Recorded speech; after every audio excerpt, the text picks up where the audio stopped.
안녕하세요. 반갑습니다. 이재진의 상한가 랠리입니다. 상한가 랠리 유튜브 채널에서는 시장에 100%는 존재하지 않아도 높은 확률의 종목들은 항상 존재한다는 설명 드리고 있습니다.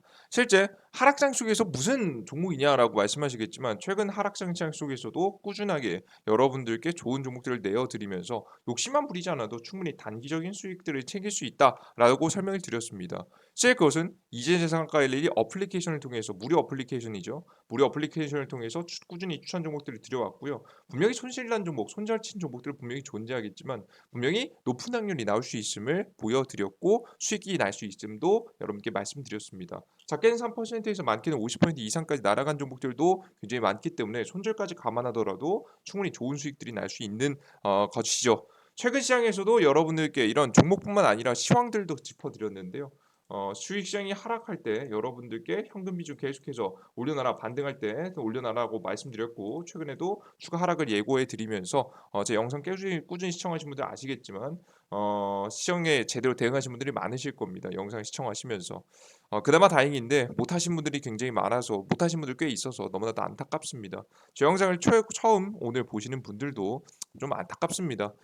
그래도 여러분들께 말씀드리는 이유는 뭐냐면 결국에는 주식시장에 분명히 우리가 모든 것을 다 맞출 수는 없습니다. 주식시장의 예측을 모든 걸 다 맞출 수 있다면 신도 아니고 그걸 어떻게 합니까? 하지만 꾸준히 시장의 최근 뉴스들과 이슈들을 분석하고 지켜보면서 충분히 앞으로의 시장에서 우리가 어떠한 태도를 취할지 주식의 비중을 늘릴지 현금의 비중을 늘릴지 정도는 판단할 수 있다는 부분이겠죠. 그래서 오늘 영상을 준비했고요. 오늘 영상을 시청하지 않으시는 분들은 후회하실 겁니다. 저는 분명히 후회할 거라고 설명드리고요. 해당 영상을 시청한 사람과 시청하지 않은 사람이 투자 계좌가 엄청나게 많이 바뀔 겁니다. 여러분께서 오늘 영상 반드시 시청하시면서 여러분들의 것으로 여러분들의 지식으로 꼭 가져가셨으면 좋겠고요. 항상 맹신보다는 여러분의 투자 자료로서 지표로서 조금씩 참고하시면 좋지 않을까 싶습니다. 자, 오늘 준비한 주제는요. 시장 최악의 위기 이제 시작입니다라는 주제입니다. 더럽게 재미없을 것 같은 주제죠. 하지만 여러분들 이 내용 꼭 아셔야 되고요. 뭐 그렇게 재미없지도 않으실 겁니다. 영상 꼭 시청하시면서 주식시장의 하락이 언제 멈출지 우리는 어떤 포인트에서 시장의 저점 타이밍을 잡아볼 수 있는지 그 시작 타이밍을 설명드려 보도록 하겠습니다. 일단 그걸 설명드리기 위해서는 최근 주식시장이 하락한 이유를 알아야겠죠. 당연히 금리 인상 때문입니다. 자, 그러면 금리 인상은 왜 하냐? 바로 지금 이제 엄청나게 많이 뿌렸던 돈들 때문입니다. 금리 인상을 한다는 걸 돈을 다시 담아보겠다는 소리예요. 이 통화량을 줄여드리겠다는 소리인데요. 그 전에 보시다시피 통화량을 엄청나게 많이 늘렸습니다. 2020년도 당시에죠. 왜? 코로나 바이러스가 터졌거든요. 코로나 바이러스가 터지면서 경제 시장이 다 같이 얼어붙으니까 이것을 막기 위해서 엄청난 화폐를 뿌려댔고요. 엄청난 화폐를 뿌려대게 되다 보니까 통화량이 증가했죠. 통화량이 증가하면 문제가 뭡니까? 물가가 상승합니다. 왜? 여러분들 통화 화폐라는 것도요. 결국에는 너무나도 단기간에 많이 뿌리면요. 가치가 떨어집니다. 그러니까 최근에 물건의 가격이 상승한다라고 여러분에게 생각하시는데요. 뭐라고 더 생각하시면 편하냐면 화폐 가치가 떨어져서 물건의 가치가 오르는 것처럼 느껴진다라고 보시면 됩니다.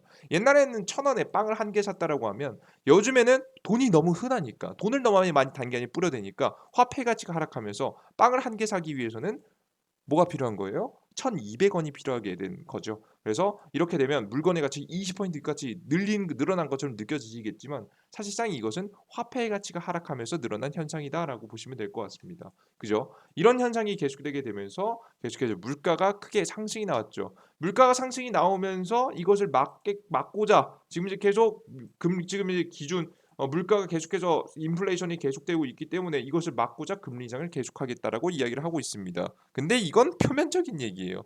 저는 솔직히 말해서 이것만 보고 개인 투자자분들께서 오해하시면 절대 안 된다라고 생각합니다. 착하게 딱 좋죠. 그럼 현실을 말씀드려 보도록 할게요. 자, 그럼 도대체 언제부터 이런 물가가 상승하기 시작했느냐? 돈을 뿌리자마자 물가는 상승하지도 않았습니다. 정에 어떤 시기부터 상승했느냐?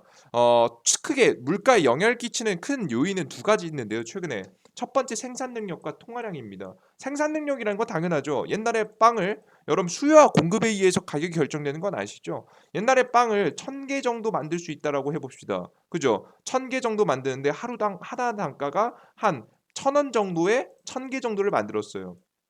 매일매일 만들 수 있었다고 해봅시다. 근데 생산 능력이 떨어졌습니다. 여러 가지 이유로 생산력이 떨어지면서 500개밖에 생산하지 못합니다. 자, 그러면 여태까지 계속해서 1,000원에 팔았는데 그 사람들이 계속해서 1,000원에 사 먹을 수 있었던 이 빵이요. 뭐 지금 현재 굉장히 귀해졌죠. 자 그러면 시장 수요와 공급 사이드의 지금 영향에 따라서 이 빵은요 1,000원 이상으로 가격이 상승하게 됩니다.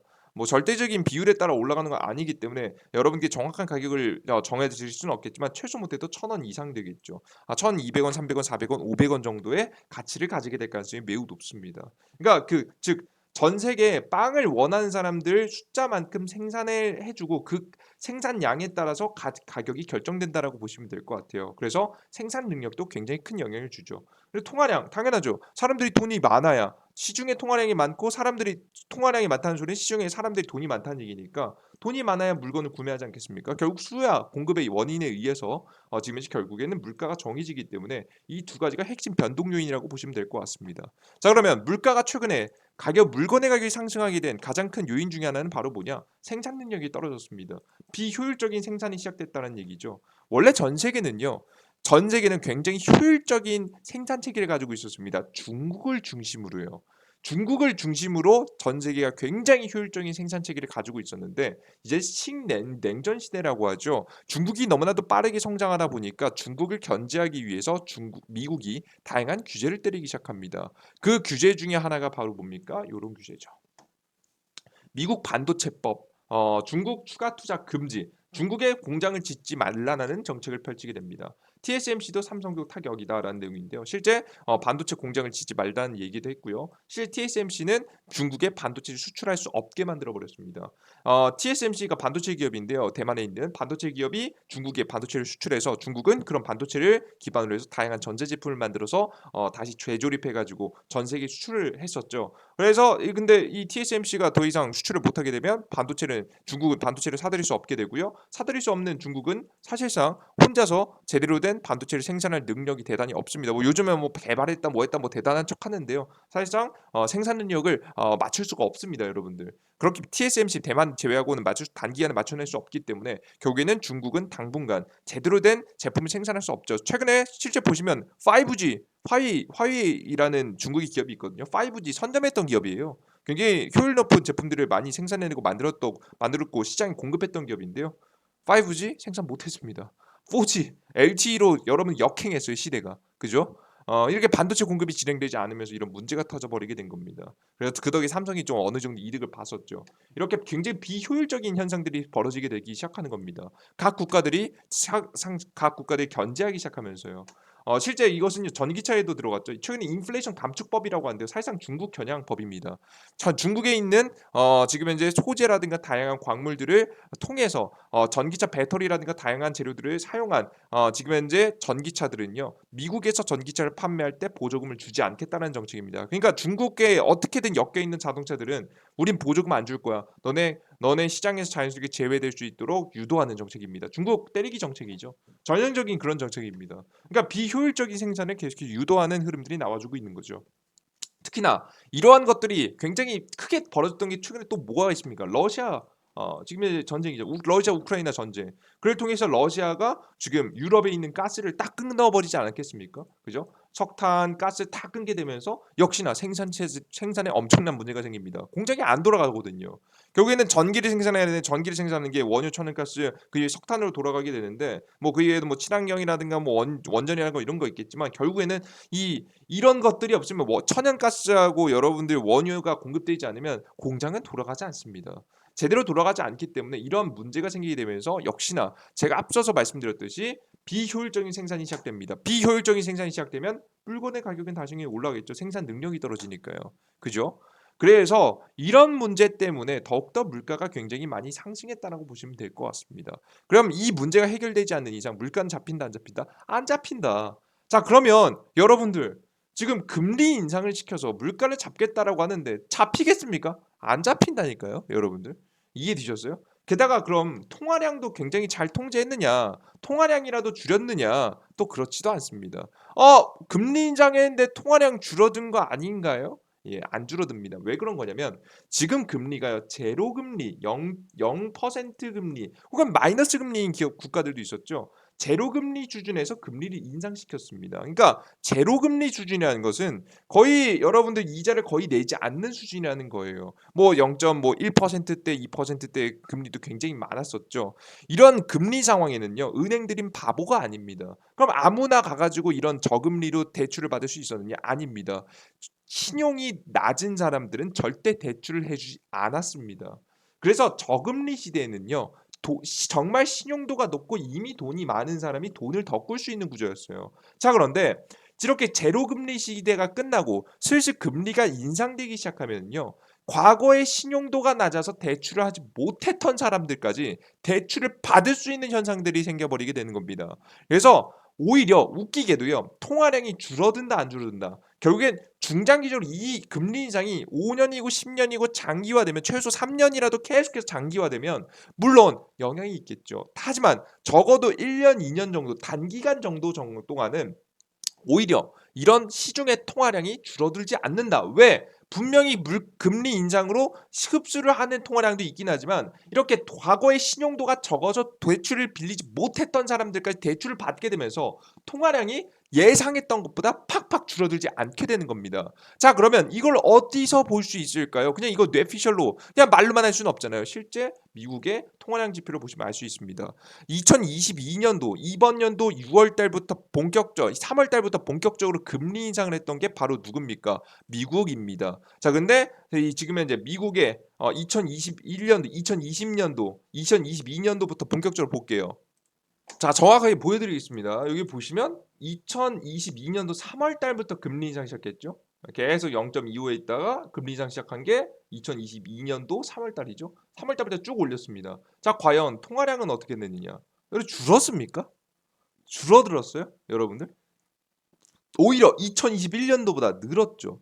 금리 인상하니까 단기적으로는 계속해서 우리가 생각하는 것만큼 분명히 금리는 엄청나게 많이 올라서 사람들이 어 돈이 없어지지 않을까라고 생각을 했지만 오히려 사람들이 대출을 이용하게 되면서 우리가 원하듯이 큰 통화량이 하락이 나오지 않고 오히려 2021년도보다 늘어나는 모습들을 보여줄 수 있게 되는 겁니다.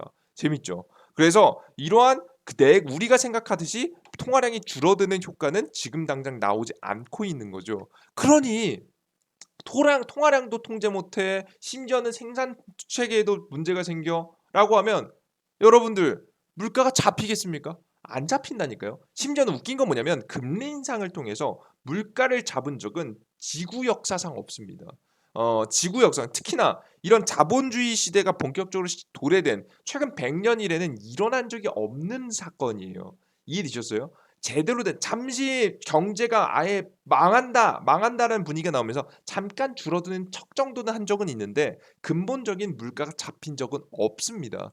그렇기 때문에 사실상 지금 현재 구조를 보시다시피 물가는 안 잡힌다라고 보시면 될 것 같아요. 자, 그러면 도대체 언제까지 금리 인상을 할 것이냐라고 하면 이걸 보시면 알 수 있을 것일 거예요. 돌려 말했어요.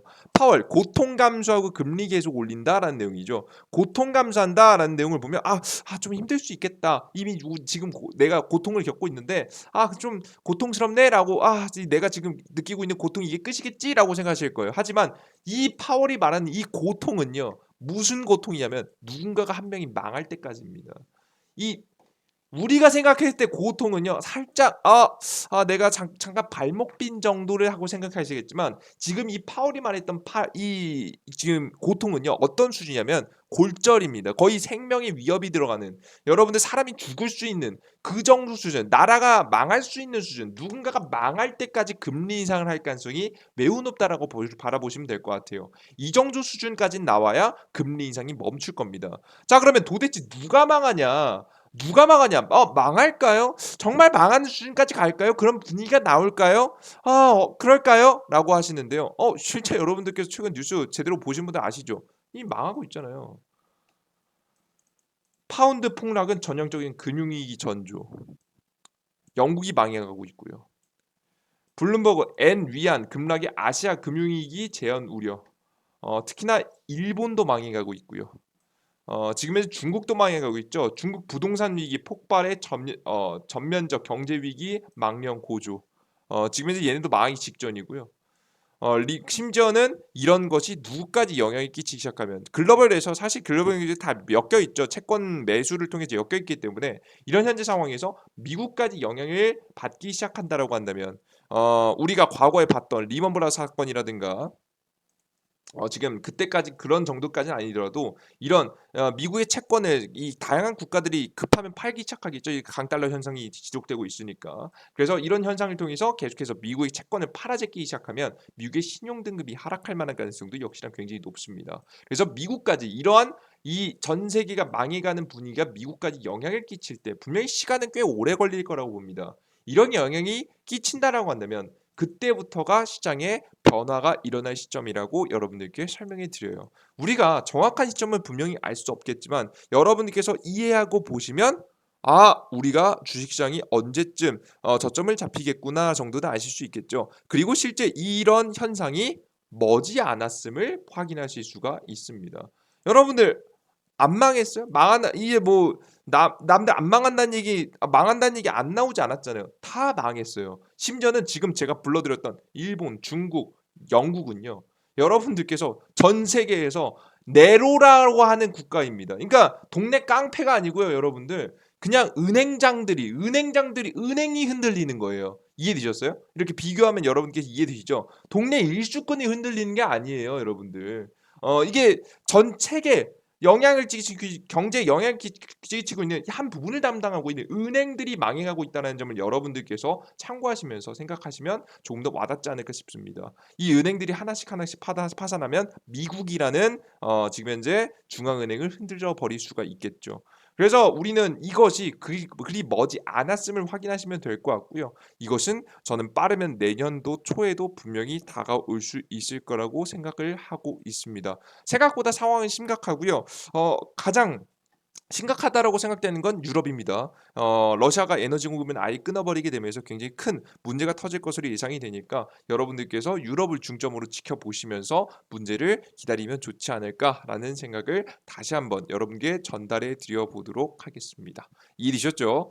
그래서 여러분들께서 이러한 생각을 가지고 시장을 지켜보시면 절대 무리한 투자는 하지 마셔야 된다는 거 역시나 느껴지죠? 이 저점 같으세요? 아니에요, 여러분들 더 빠집니다.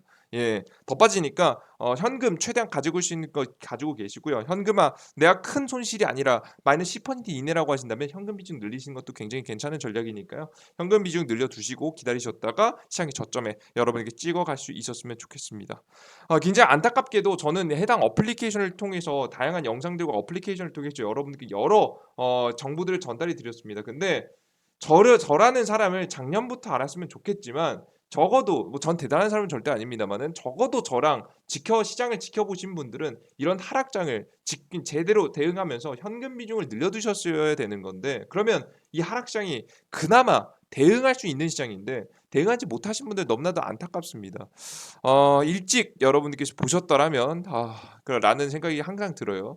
그래서 여러분들께서 좀 아쉬우실 텐데 지금이라도 전 늦진 않았다라고 좀 생각합니다. 적어도 주식시장에서 여러분들께서 좋은 타이밍을 잡아서 시장의 저점 타이밍에서 좋은 종목들을 매수할 수 있을 만한 추천 종목들 그리고 지금 시황들 꾸준하게 전달해 드리고 있는 어플리케이션 제가 이재진의 상한가리 어플리케이션 무료로 진행하고 있습니다. 구글 플레이 스토어가 앱 스토어에서 무료로 다운로드할 수 있게 만들어 놨고요. 무료 다운로드 받고 들어오시면 이런 화면이 나옵니다. 들어오시면 무료 급등 주현주 당일 시장 분석, 시황 분석, 당일 상한가 분석, 시황 분석입니다. 시황 분석 그리고 급등주 포착 자료, 다양한 자료들을 통해서 여러분들께 정보를 전달해 드리고 있으니까요. 무료 회원 가입도 여러분들 핸드폰 성함 이런 거 필요 없습니다. 그냥 여러분들께서 안 쓰시는 이메일 하나 비밀번호만 적으시면 다 만들어지니까요. 100% 무료로 진행되고 있는 어플리케이션 다운로드 받으셔서 계속해서 여러분들께서 시장에 그래도 조금이라도 수익을 볼 수 있는 단기 급등 추천 종목이라든가 혹은 시황의 분석을 통해서 우리가 저점 타이밍이라든가 이런 것들은 제가 디테일하게 잡아드려 보도록 할 테니까 여러분들께서 주식시장에서 조금이라도 힘을 내시는데 도움이 되셨으면 좋겠습니다. 자, 오늘의 영상 여기서 마무리해 보도록 하겠고요. 전 다음 영상에 좀 더 유익한 내용과 함께 다시 한번 찾아뵙도록 할게요. 힘든 시간이고요. 어려운 시장입니다. 하지만 이 어려운 시장 속에서도 살아남을 방법은 분명히 존재합니다. 그걸 직접 보여드려 보도록 할 테니까요. 여러분들께서 말뿐이 아닌 행동으로서 보실 수 있는 여러분들 어플리케이션 꼭 다운로드 받아두시면 좋을 것 같아요. 오늘 여기까지 오늘 영상 마무리할게요. 모두 감사합니다. 땡큐.